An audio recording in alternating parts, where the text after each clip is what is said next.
The battle of the bean is on, and we are not backing down. We told you a reporter for the Chicago Tribune took a cheap shot at us yesterday after the Houston Museum of Fine Arts installed a sculpture that's much like the iconic Chicago bean. Now, the writer called our city a cultureless abyss. Well, we are standing for Houston and fighting back. Here's Janelle Bludau, who reached out to the writer, who declined an interview. I'm assuming my conversation with Chicago Tribune author Kim Jansen would have been lackluster at best, based on reading the clearly biased and baseless article he wrote to stir up trouble with the Space City itself. In that article, Jansen is criticizing Houston for the new installation of our very own version of Chicago's iconic bean sculpture. Except, like our city, ours is also better. So let's just talk facts. Our, quote, cultureless abyss of a city, well, is anything but. Houston is the proud home to a theater district that is second only to New York City, with its concentration of seats in one geographic area, and over 500 cultural, visual, and performing arts organizations. Plus, 92 countries have consular offices in Houston, the third highest in the nation.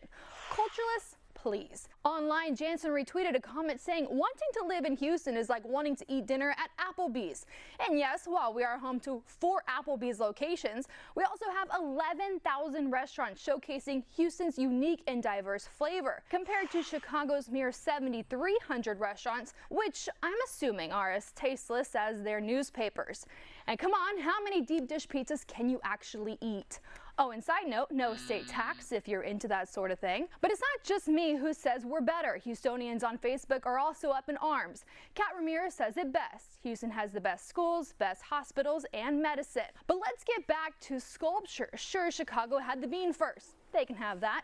But Houston boasts a vast collection of inspiration, unity, and diversity. And should we even get into sports? Why not? It's almost hard to talk about the beating the Chicago Bulls took last night, but I'll push through it. The Houston Rockets mowed over the Bulls 118-86. By the way, our best player, James Harden, didn't even play in the game. And I know Chicago doesn't need to be reminded of who took home the title of World Series champ last year. In his response by email, Jansen says, "Nobody in Houston needs to hear my voice. But we've heard it, Jansen, loud and clear. And now we're just hoping you eat your words."